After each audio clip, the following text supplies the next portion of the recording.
तो इधर हम कंगाल विधवा के बारे में जब देखते हैं, देखिए उस कंगाल विधवा ने उसमें 2 दमड़ी डालते हुए देखा और उसने कहा, मैं तुमसे सच कहता हूं कि इस कंगाल विधवा ने सबसे बढ़कर डाला है, क्योंकि उन सब ने अपनी बढ़ती में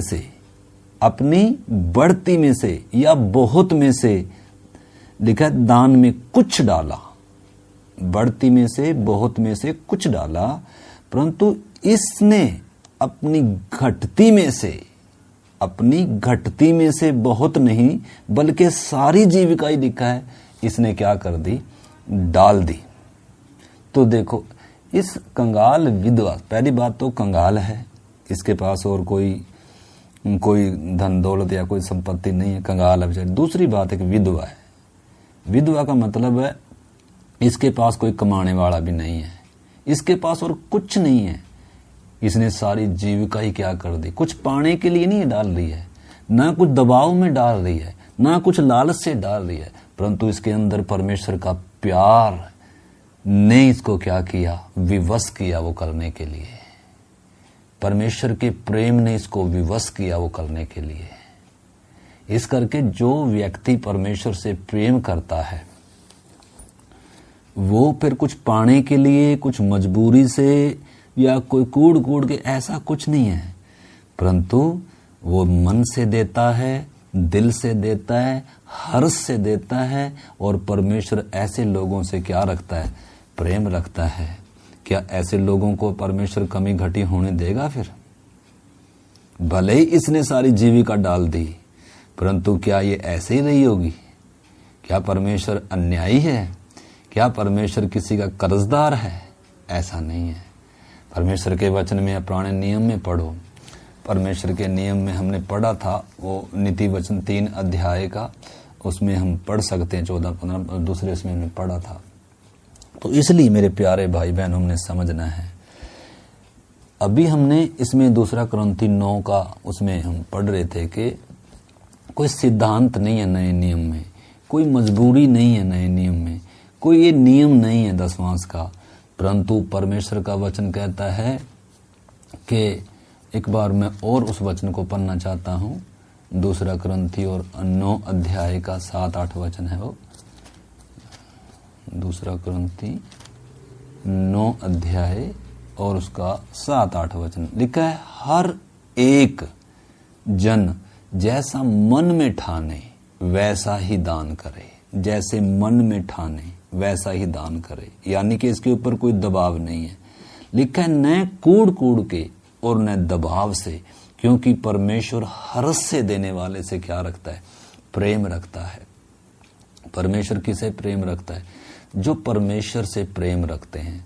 जो परमेश्वर से प्रेम रखते हैं उनकी बातों में, उनके कामों में वो दिखता है। मरियम यीशु से प्रेम रखती है, ये विधवा यीशु से प्रेम रखती है, उनके कामों में दिखता है। बहुत सारे लोग कहते हैं, प्रभु मैं तुझसे प्यार करता हूं। आपको मालूम है यीशु ने कहा जब, मतलब मैं उसमें नहीं जाऊंगा क्योंकि आपने समझना है, मैंने इधर विषय क्या है। इस कंगाल विधवा के पास कुछ नहीं था, जो था वो भी डाल दिया। अब ये अगर सोचा जाए, अगर बैठकर कोई सोचे, या ये बैठकर थोड़ा सोच दी कि मेरे पास तो ज्यादा कुछ नहीं है, मैं क्या डालूं प्रभु तो तुझे तो मालूम है मेरे पास देने के लिए कुछ नहीं है प्रभु। इसके पास देने के लिए कुछ नहीं था, लेकिन तो भी जो था सब कुछ क्या कर दिया, डाल दिया। आप इधर ऊपर आप 6 वचन से पढ़े, इसमें लिखा दान कैसे दें।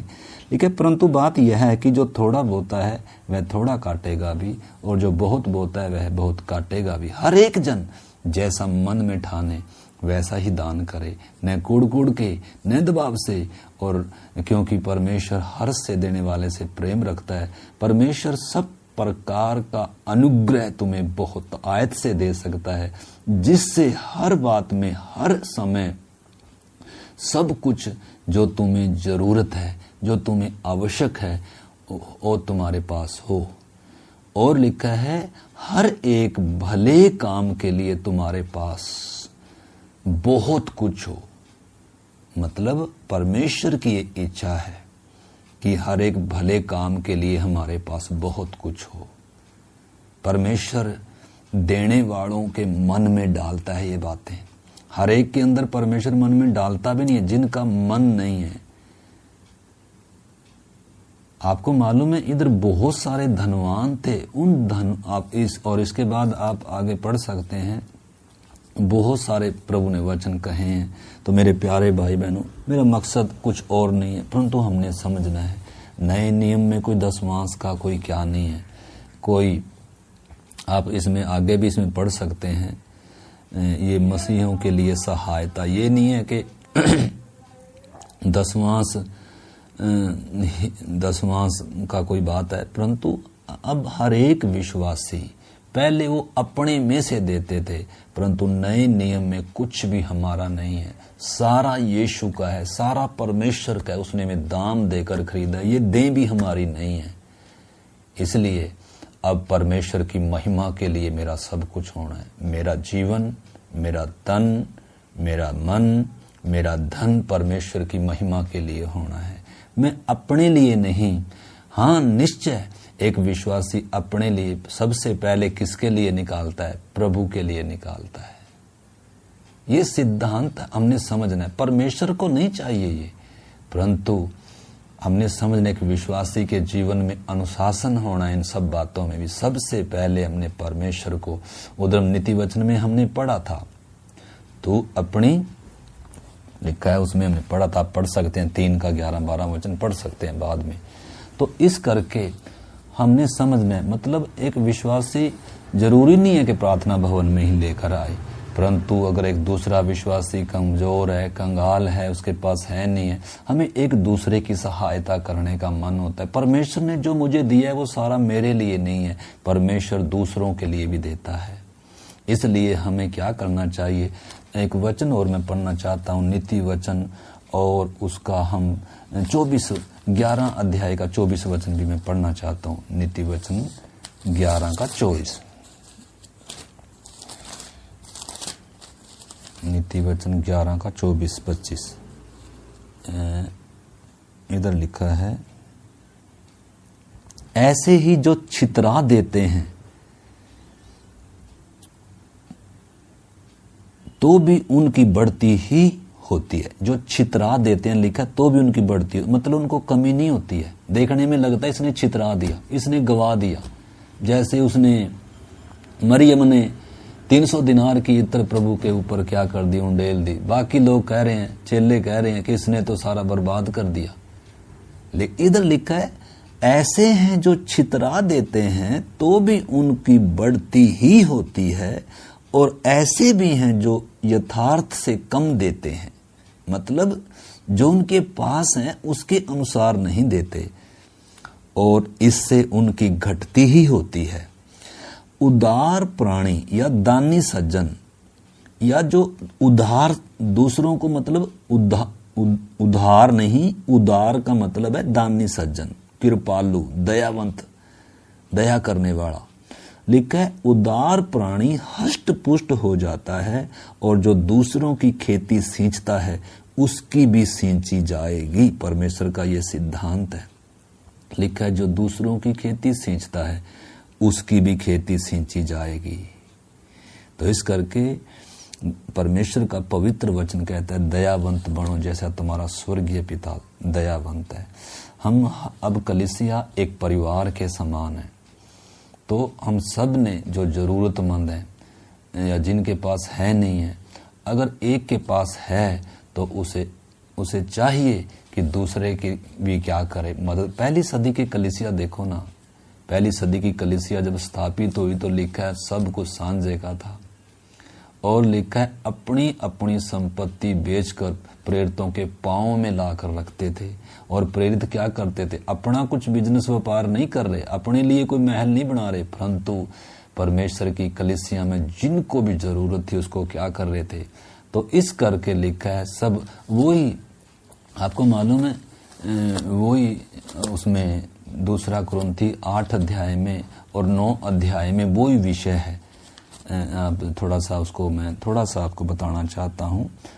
लिखा, जो थोड़ा बोता है वो थोड़ा काटेगा भी, जो बहुत बोता है वो बहुत काटेगा भी।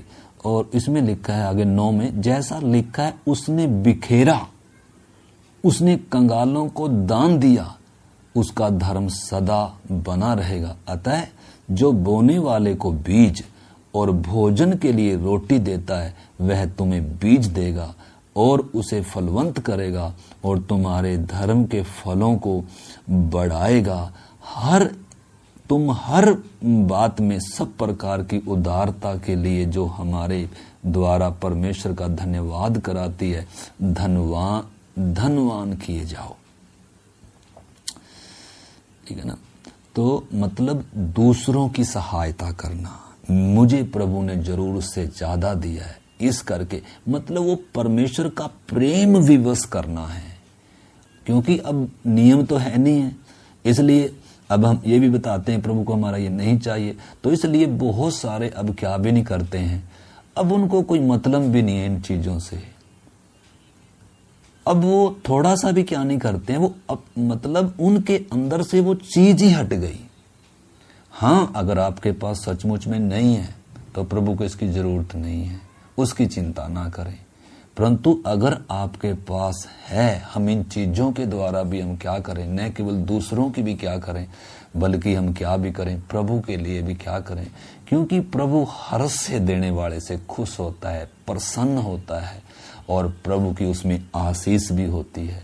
क्योंकि प्रभु किसी का क्या नहीं है, कर्जदार नहीं है। इसका हम 8 अध्याय भी देखते हैं। 8 अध्याय में से थोड़ा सा हम सीखते हैं।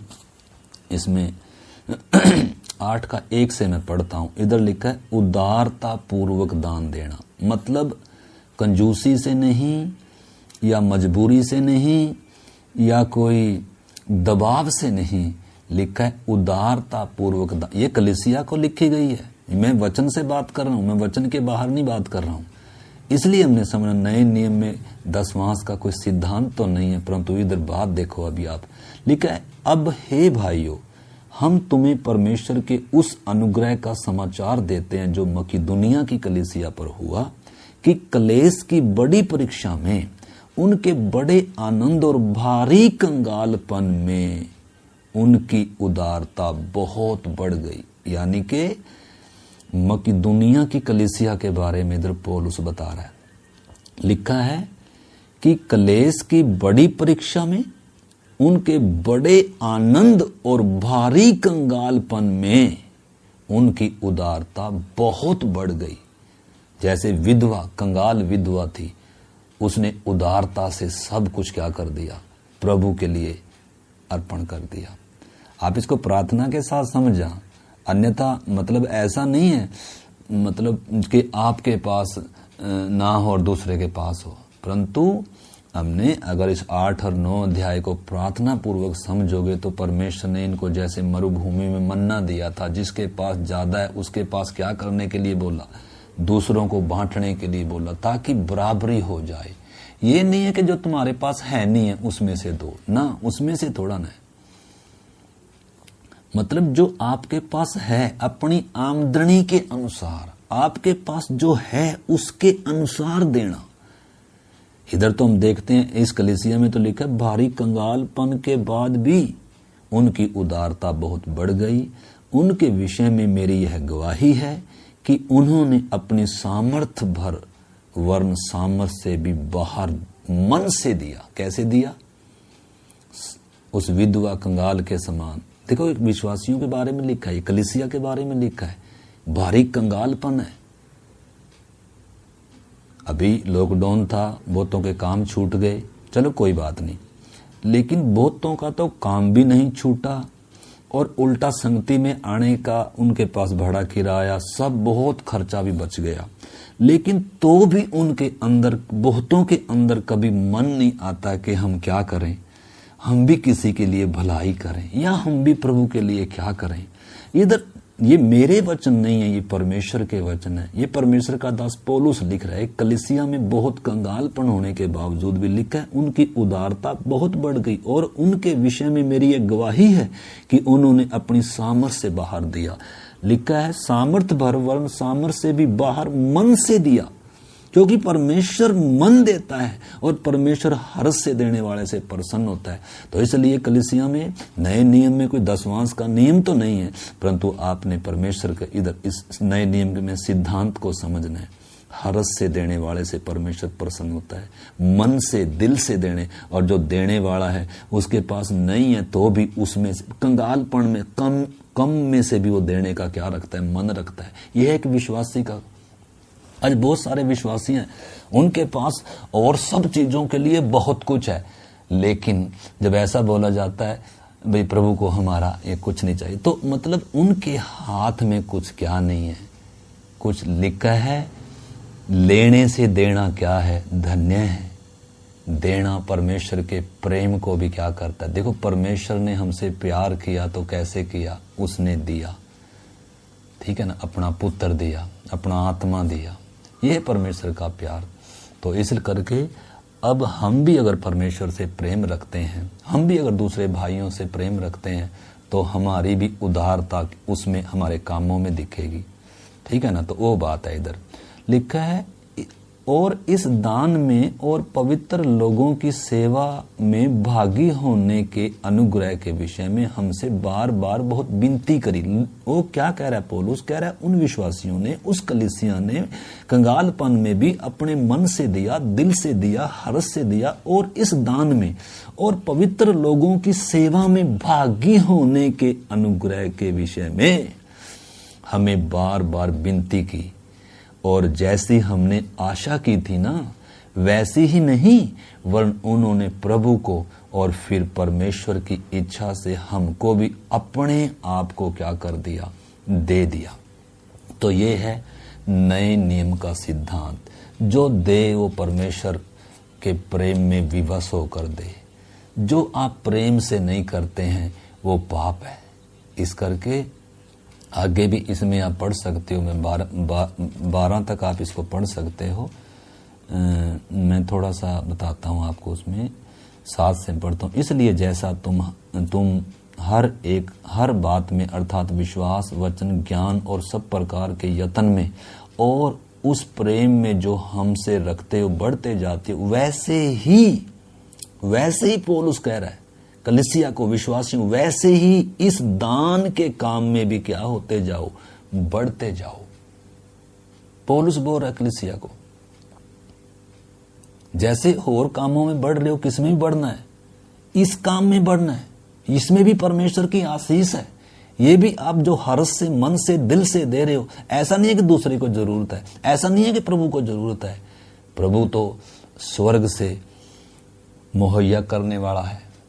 परमेश्वर तो अकाल में भी एलिया को खिलाने की सामर्थ्य रखता है, परंतु ये हमारा सौभाग्य है, ये हमारी आशीष के लिए है।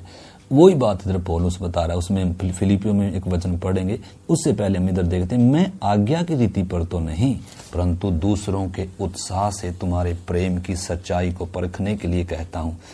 तुम हमारे प्रभु यीशु मसीह का अनुग्रह जानते हो कि वह धनी होकर भी तुम्हारे लिए कंगाल बन गया। देखो, जो धनी था वो हमारे लिए क्या बन गया, वो हमें धनी बनाने के लिए धनवान बन गया, कंगाल बन गया। वही विषय आप इस 8 और 9 अध्याय में प्रार्थना के साथ जब आप पढ़ेंगे तो आपको वो बात समझ में आएगी।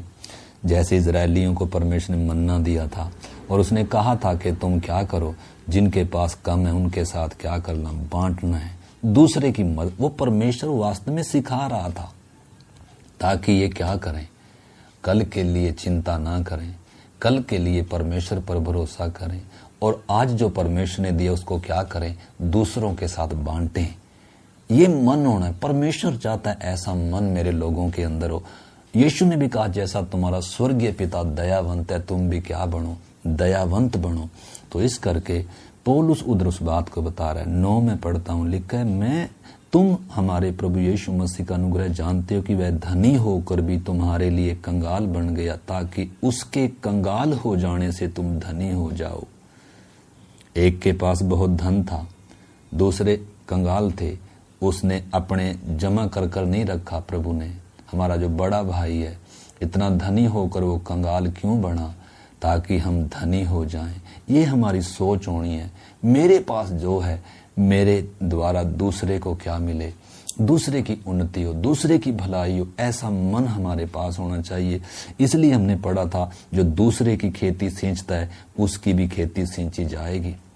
जो हर्ष से आनंद से देता है। परमेश्वर, हम पुराने नियम में उन्हें पढ़ा था 3 का 11-12 में कि उसके खत्ते हरे भरे, क्योंकि परमेश्वर किसी का कर्जदार नहीं है। इस बात में मेरी सलाह यही है, यह तुम्हारे लिए अच्छा है जो 1 वर्ष से न तो केवल इस काम को करने ही में, परंतु इस बात के चाहने में भी प्रथम हुए, यानी कि दूसरों के लिए आदर्श हुए। इसलिए अब यह काम पूरा करो कि जैसा इच्छा करने में तुम तैयार थे, वैसे ही अपनी अपनी पूंजी के अनुसार पूरा भी करो। पौलुस क्या कह रहा है? अपनी पूंजी के अनुसार क्या करो? तो अगर हम अपनी पूंजी के अनुसार भी, अगर दूसरों की भलाई की अगर हमें चिंता हो, या प्रभु के लिए अगर हमारे अंदर मन हो, ऐसा नहीं, क्योंकि हम बहुत सारे जब ऐसा हम सुनते हैं कि प्रभु को हमारा कुछ नहीं चाहिए, प्रभु को हमारा पैसा नहीं चाहिए। भाई, प्रभु को तो हमारा हालेलुया भी नहीं चाहिए, प्रभु को तो हमारा धन्यवाद भी नहीं चाहिए। तो क्या हम प्रभु को धन्यवाद ना करें? क्या हम प्रभु की स्तुति ना करें? ठीक है, प्रभु को नहीं चाहिए, परंतु मेरी आत्मिक उन्नति के लिए, मेरी आशीष के लिए, दूसरों की उन्नति के लिए और परमेश्वर के प्रति मेरा प्यार इन कामों से भी दिखता है। इसलिए मेरे प्यारे, हमने इस चीज को हमने समझना है। इसलिए पौलुस क्या कहता है, लिखा है अपनी अपनी पूंजी के अनुसार पूरा करो, क्योंकि यही यदि मन की तैयारी हो तो दान उसके अनुसार ग्रहण भी होता है। अगर मन की तैयारी से आपने नहीं दिया, दबाव से दिया, कूड़ कूड़ कर दिया, कंजूसी से दिया, या किसी को दिखाने के लिए दिया, तो उससे कुछ लाभ नहीं होगा। परमेश्वर उसे ग्रहण भी नहीं करता है, क्योंकि लिखा है यदि मन की तैयारी से हो तो दान उसके अनुसार ग्रहण भी होता है, और जो उसके पास है, ऐसा नहीं कि उसके अनुसार जो उसके पास नहीं। मतलब अगर आपके पास नहीं है तो आपने कुछ नहीं डालना,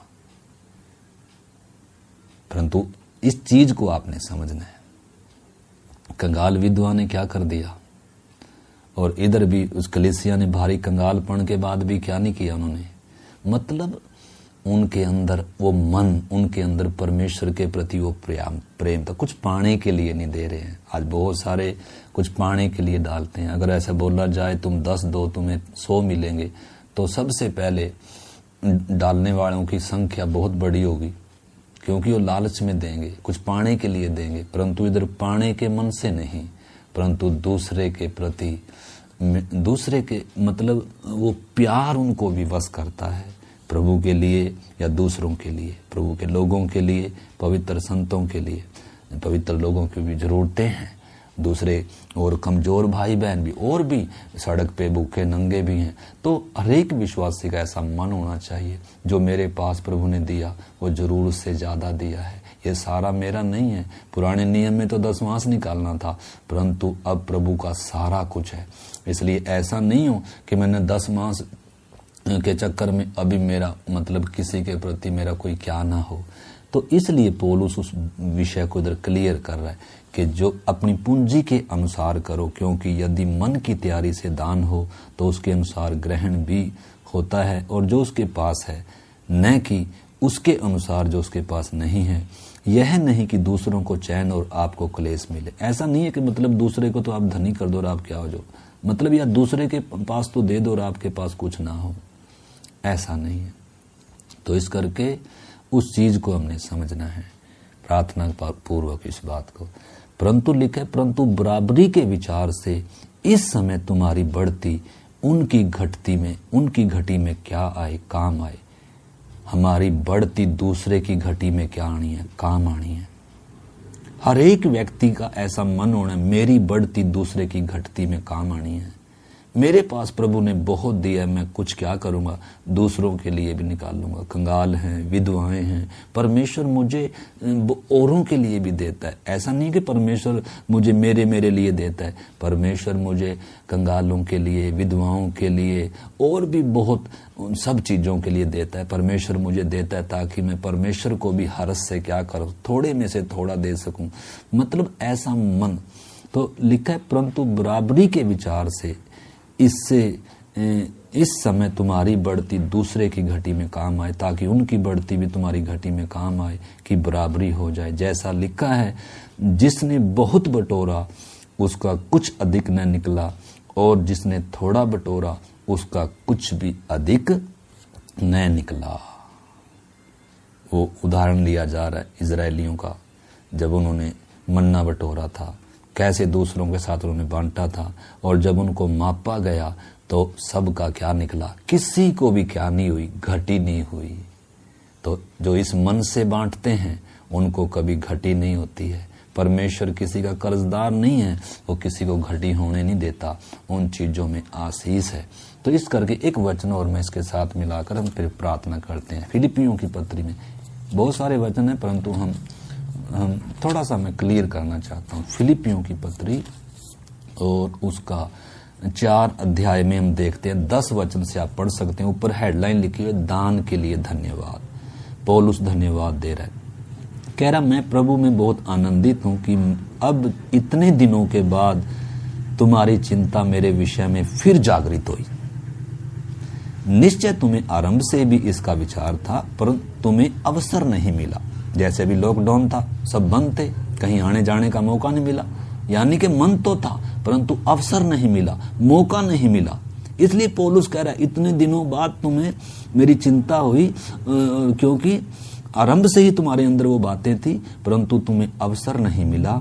यह नहीं कि मैं अपनी घटी के कारण यह कहता हूं। पौलुस क्या कह रहा है, मैं अपनी घटी के कारण नहीं कहता, कह रहा है क्योंकि मैंने तो सीखा है कि जिस दशा में हूं उसी पर संतोष करूं। मैं दीन होना भी जानता हूं, मैं बढ़ना भी जानता हूं। हर एक बात में मैंने हर सब दिशाओं में तृप्त होना और भूखा रहना, बढ़ना घटना मैंने सीखा है। जो मुझे सामर्थ देता है उसमें मैं सब कुछ कर सकता हूं। मैं अपने लिए नहीं कह रहा हूं, ठीक है ना। पौलुस उस चीज को बता रहा है, मैंने तो सीख लिया,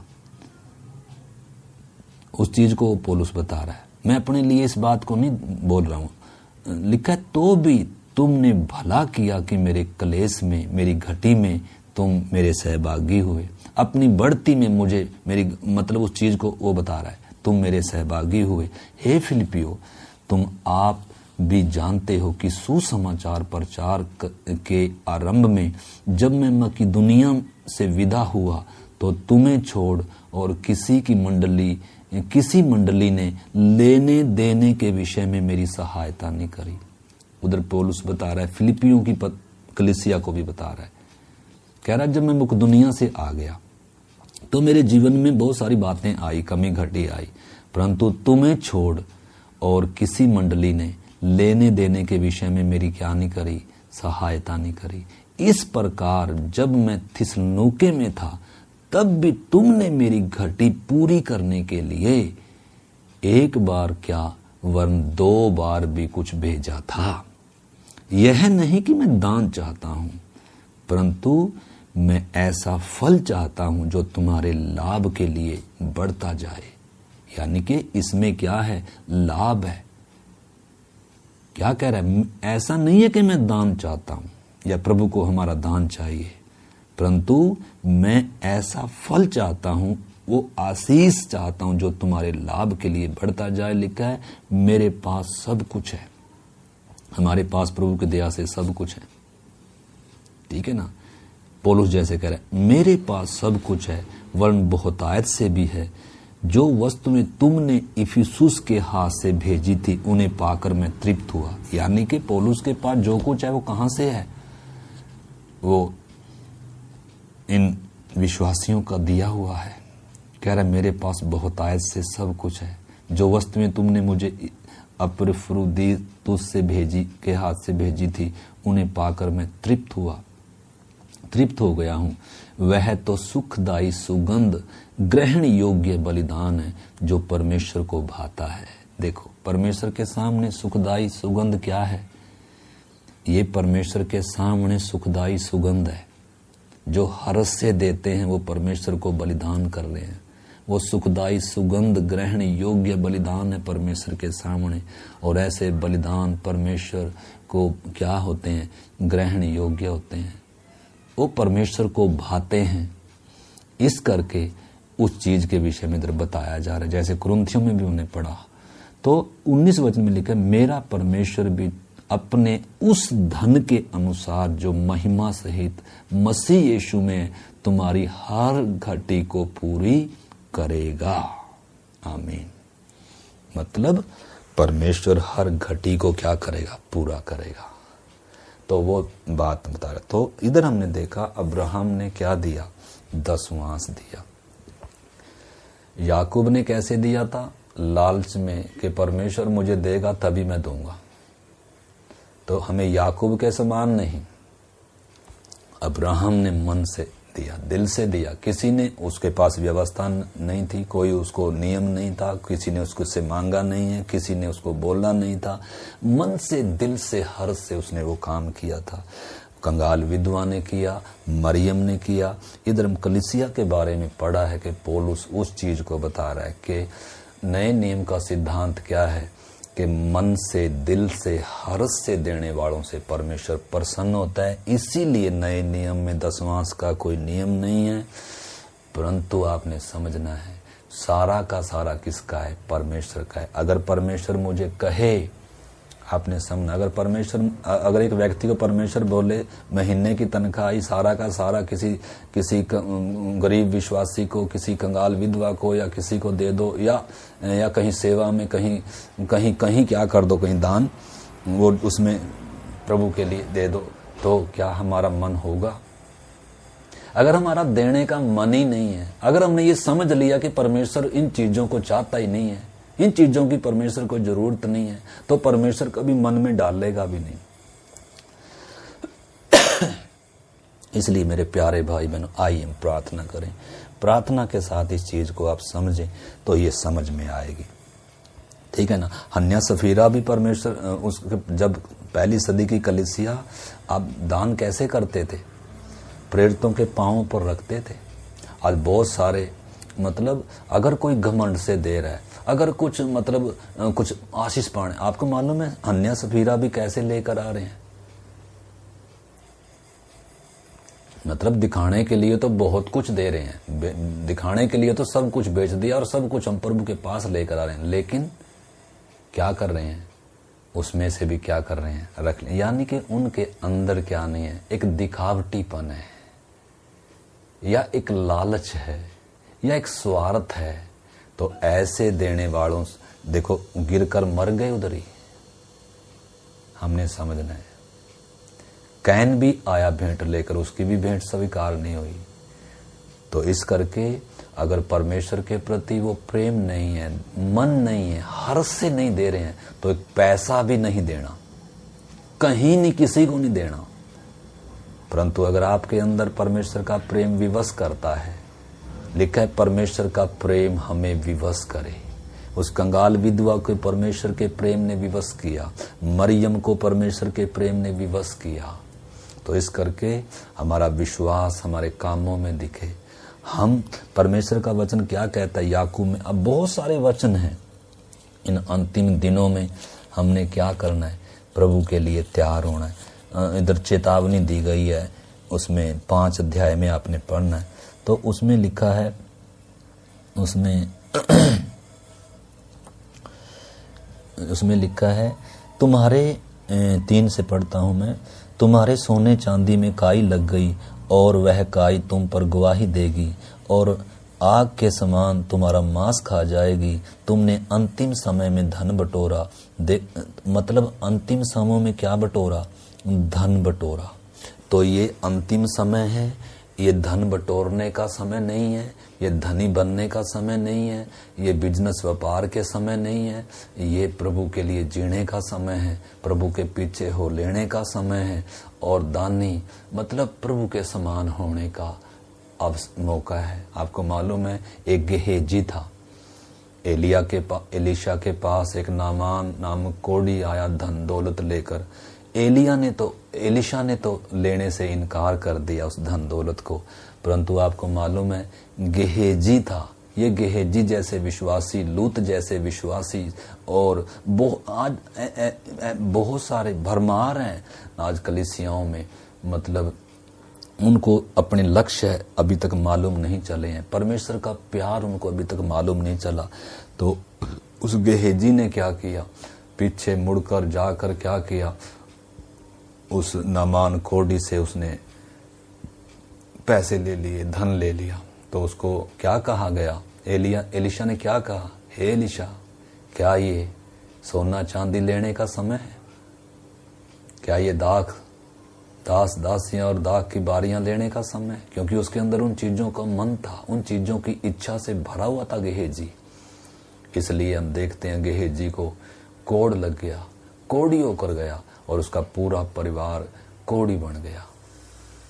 मतलब इस करके मेरे प्यारे भाई बहनों, हम स्वार्थ से ना चलें, स्वार्थ से ना दें, लालच से ना दें, दबाव से ना दें, परंतु दूसरों की भलाई के लिए सोचें। प्रभु ने मुझे बहुत आयत से दिया है, तो इस करके मैं भी क्या करूंगा, दूसरों के हितों की चिंता करूंगा, दूसरों के साथ बांटूंगा, मैं भी प्रभु के लिए क्या करूंगा। तो प्रार्थना के साथ अगर आपको ये अच्छा लगे तो आप इसको स्वीकार कर सकते हैं, अन्यथा कोई जरूरी नहीं। आइए प्रार्थना करें। प्यारे प्रभु, धन्यवाद इस पवित्र वचन के लिए। अब्राहम के जीवन से हमने देखा, अब्राहम प्रभु जब राजाओं को जीत कर लूत को छुड़ा कर लेकर आया, प्रभु जब उसको सदोम के राजा ने धन दौलत देना चाहा, उसने स्वीकार नहीं किया प्रभु, और आप उसे मिलने के लिए आए प्रभु, और प्रभु आपने उसे आशीष दिया, आशीर्वाद दिया। और प्रभु अब्राहम ने जो दशवांश दिया उसके विषय में हम सीख रहे थे। दशवांश का छोटा सा विषय था, इसके बारे में हम प्रत्येक को सही रीति से समझने के लिए हम विनती करते हैं, आप हमारी सहायता करें, ताकि प्रभु कोई भी प्रभु दबाव से नहीं, या कोड़ के नहीं प्रभु, या किसी लाल से नहीं, परंतु आपके प्रेम में विवश होकर प्रभु मन से, हर्ष से आपके लिए जीवन खर्च करने के लिए सहायता कर। आपके हाथ में सौंपते हुए पिता यीशु मसीह के नाम से प्रार्थना को मांगते हैं, आमीन। सबको जय मसीह की। मारानाथा।